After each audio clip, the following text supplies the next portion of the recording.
Hello, it's my pleasure welcoming you to this edition of The Eagle, coming to you on the network service of the NTA.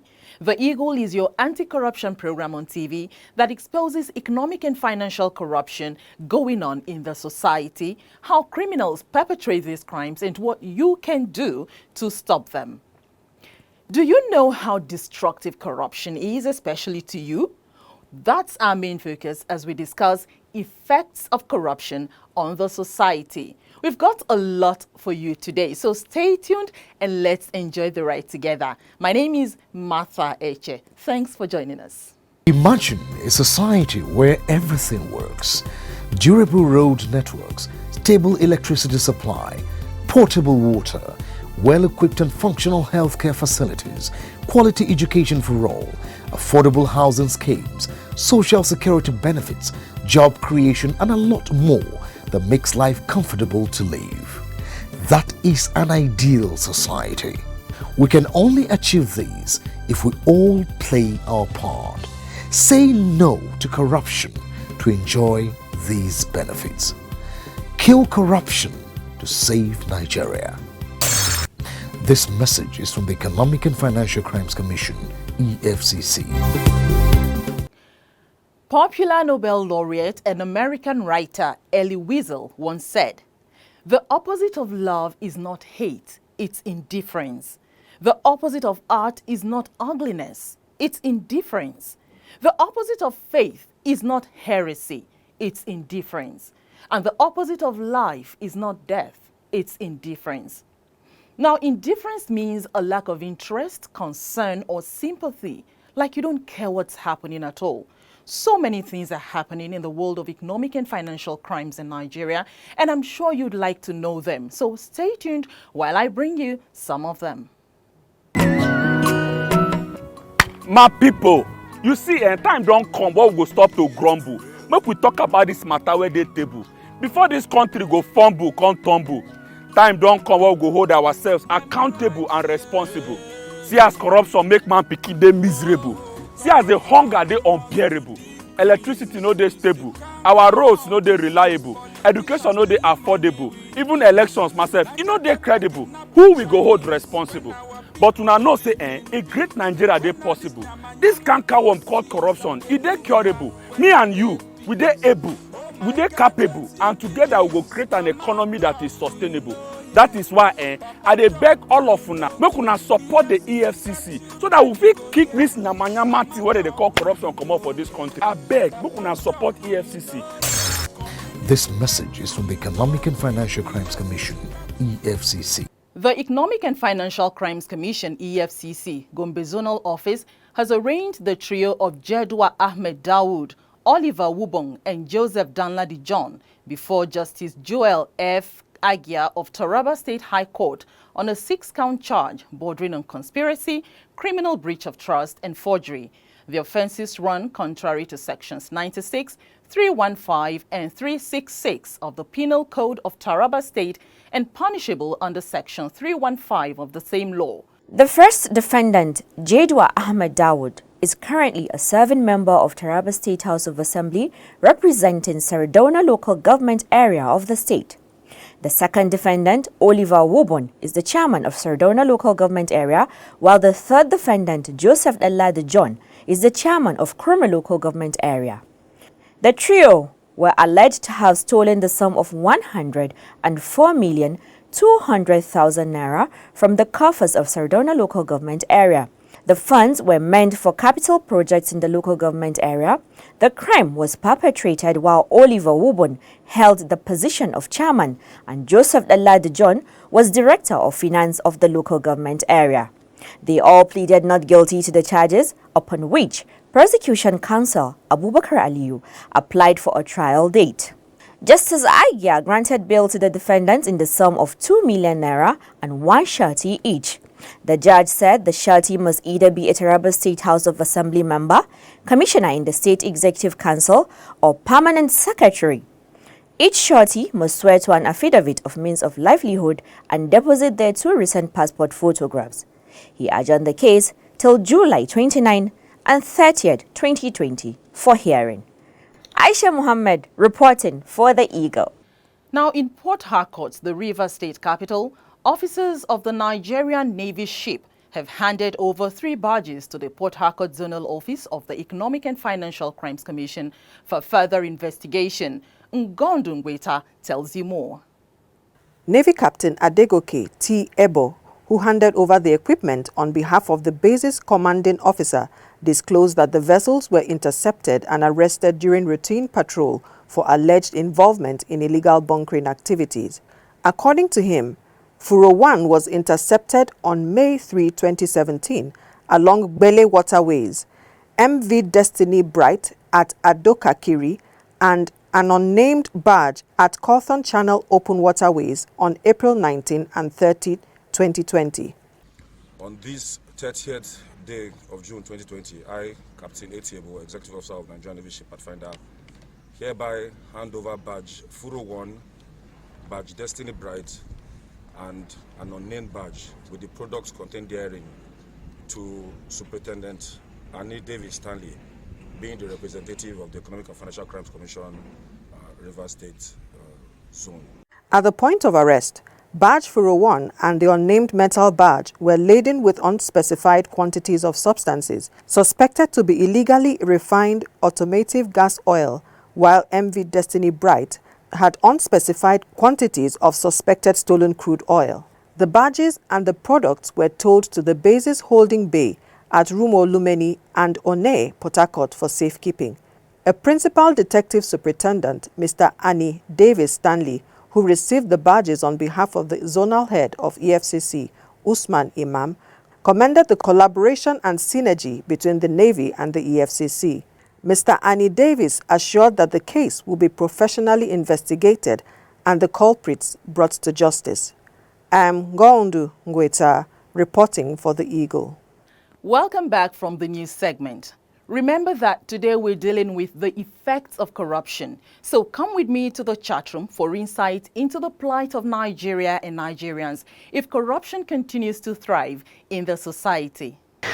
Thank you very much for joining us on the interview segment of The Eagle. Right here with me is Mr. Jide Ojo. He's a public affairs analyst and a development consultant. Mr. Jide Ojo, you're welcome to The Eagle. Thanks for having me. Good day, Nigerians. Okay, now we're talking about the effects of corruption on the Nigerian economy. Now, Mr. Jide, what do you think are the effects of corruption on the economy? Of course, there are quite a number of negative, deleterious effects of corruption on the economy. I look at the infrastructural deficit that we have all over the place, the uncompleted buildings, projects. Some years ago, the former President Goodluck Jonathan set up an Engineer Bunu committee to do assessment of uncompleted projects in Nigeria. And over 11,000 federal projects were abandoned. Look at organizations like NDDC, which is undergoing probe now. So many abandoned projects. Mr. Ojo, let's look at the common man who's on the street today. To what extent do you think he has contributed to the growth of corruption in Nigeria, especially economic and financial crimes? Yeah, if you talk about retail corruption, and that's where you are taking us, retail corruption is pervasive. There is practically no sphere of human endeavor where you don't have retail corruption. And that's, you find common men trying to exploit whoever they engage. Let's take issues around artisans. You engage an artisan to do a work for you. The work is supposed to be for 5,000. He insists on taking 8,000. You give him money to buy genuine materials to fix your, maybe it's a plumbing work, come and fix this leaked pipe drain and all of that. The man goes and buy fake. It's going to be a marathon, particularly dealing with retail corruption, because most people are involved and you can't clamp everybody into detention. And many a time, when you go and report, let's assume that you got in a plumber to fix a leakage for you, and now the guy does substandard work. You take him to the police station. You understand? The police will say, this one small matter, make una go settle. That's what they will likely tell you. That, see, we have more serious issues to deal with. Why should I be bothering about transaction of 10,000, 15,000? I mean, sometimes they are lackadaisical about some of these complaints. They feel that it's too paltry for you to bring. Now, we've been talking with Mr. Jide Ojo. He's a development consultant and a public affairs analyst. Mr. Ojo, before we leave the chat room, would like you to give us your final words on this issue of the effects of corruption on Nigeria. I think we need to increase our education and orientation. People must see where they are part of the problem.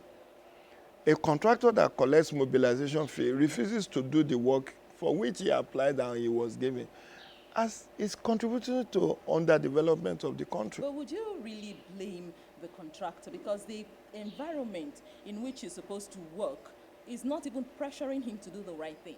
People are coming to him for stipends and all that, so he thinks he's serving the situation or serving the community by giving them stipends. No. You see, when you work, you are supposed to have a profit of a margin of profit. You can give whatever you like from your profit, but do the work. It is wrong for you to be unethical in whatever you do. As a professional, you must do the right thing. Whether you are an artisan, you are a bricklayer, you are a welder, you are a farmer, don't dupe people. There are people, farmers who wants to sell grains. They will have put sand, stones, to make the size of the grain more. Whereas they will tell you the price of the best grade. These are where everybody, and that's why retail corruption is very difficult to curb. But we all must be part of the fight against corruption by doing the right thing. My own appeal is that, yes, we need to focus on grand corruption. Those big politicians, director generals, people in ministries, department agencies, ministers, and senators, House of Reps members, or the top people in the judiciary. But let's also talk to ourselves as artisans, as consultants. How are we part of the problem, and how can we be part of the solution? Thank you very much. How are we part of the problem, and how can we be part of the solution? We've been talking with Mr. Jide Ojo, a development consultant and a public affairs analyst. Once again, Mr. Jide Ojo, thank you very much for coming on. Thanks for having me, Martha. It's a pleasure. Corruption is a cankerworm, na cankerworm. I say na cankerworm, na cankerworm. Corruption don't finish our country. Nigeria women rise up and come together, oh yeah. Every woman come out, but we fight corruption together, oh. Every woman fall out, but we kill corruption together, oh. Them they thief our money, send them obodo yibo. Children they suffer every day, better school in no day. Nigeria women come, oh. Women from every sector, make we fight corruption, we won't kill our country. Them go collect money for light, chop the money, light we no see. Good road and good health we no see. I said na cankerworm, na cankerworm. Join the EFCC in its crusade to rid Nigeria of corruption. Naija, now we all know. At the 2016 Anti-Corruption Summit in London, former British Prime Minister David Cameron said, "The evil of corruption reaches into every corner of the world. It lies at the heart of the most urgent problems we face, from economic uncertainty to endemic poverty." Now, with these grave effects of corruption to the extent of Nigeria losing lives, what can we do to reduce or, if possible, stop corruption? About corruption, I feel like if we are sincere to ourselves and if we follow due process, I think corruption will be able to stop. To the best of my knowledge, the only way out to fight corruption in Nigeria, first of all, it started from our leaders. Because there are certain leaders that we have here in Nigeria that are actually the problem. The leaders that we have in different parastatals, because corruption starts from them. If it can be controlled from them, then definitely from the junior, we can control corruption. We just have to be truthful to ourselves. Let's be clean. All those hide and seek game, hide and seek parking, it's not really good. It's really affecting we in Nigeria. It's corrupt. Sometimes I would say, I'm not sure Nigeria will even change because they are born into that corruption. But I pray something like that will change someday. That's my prayer for Nigeria. Now, coming down to what Nigeria can do to fight corruption, my own humble opinion is very simple. Get a system that works. We just need a system that works. Look at America, look at Dubai, look at other countries. What did they do?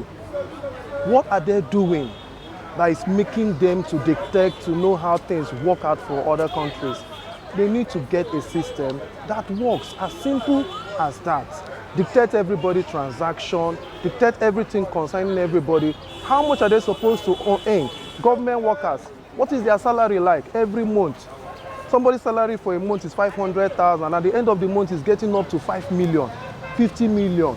And if the system works, you dictate such thing, you ask questions, and this person cannot answer these questions. It's as simple as that. You know that this person is indicted. I think for me, we must, first thing first, get a system that works. Welcome back from the streets. You may want to lend your voice to the question on how to fight corruption. This is the foundation of the African Union Anti-Corruption Day, celebrated 11th July every year. Last Saturday, the African Union commemorated the 2020 Anti-Corruption Day with the theme, Fighting Corruption Through Effective and Efficient Judicial Systems. Aisha Mohammed in this piece gives us the essence of the day. Aisha, take it over from here. Africa is the world's second largest and second most populous continent after Asia. It covers 6% of Earth's total surface area and 20% of its land area. With over 1 billion people as of 2018, it accounts for about 16% of the world's population. This great continent, on 25th May 1963, formed the Organization of African Unity, OAU, of which one of the aims is to encourage political and economic integration among member states. It was disbanded on 9th July 2002 to form the African Union, AU. Every 11th July is African Union Anti-Corruption Day. It's a day the AU come together to talk on issues bordering on corruption and proffer solutions to eradicating it. Today is no different, as it marks the 4th African Anti-Corruption Day celebration with the theme, Fighting Corruption Through Effective and Efficient Judicial System. The negative effects of corruption on the continent are glaring and devastating.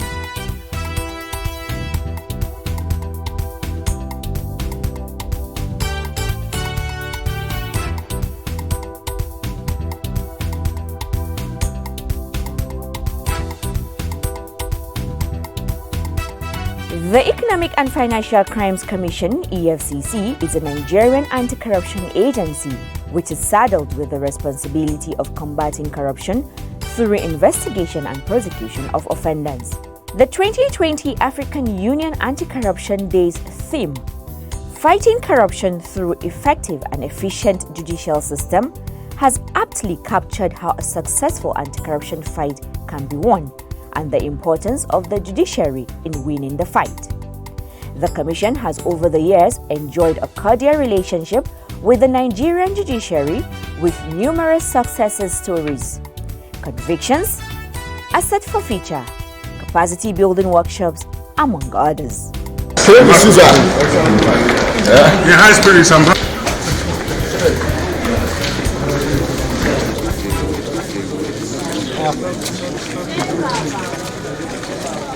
To further strengthen the working relationship between the Commission and the judiciary, the EFCC, in collaboration with the Nigerian Judicial Institute, holds annual summit to rub minds on the way forward in handling corruption matters in courts. The first judicial summit had in attendance the Vice President of Nigeria, Professor Yemi Osibanjo. In the crucial role of the judiciary as one of the great pillars of constitutional democracy and the ultimate arbiter on constitutional and other potentially divisive issues, the need for a constructive relationship between the judiciary on the one hand, the executive and the legislative arms is therefore indisputable, especially given our common resolve to build a new Nigeria founded on the scrupulous adherence to the rule of law. The EFCC in the last 5 years has recorded over 2,448 convictions, which include ex-governors, top military officers, captains of industries, political exposed persons, and cyber criminals, among others.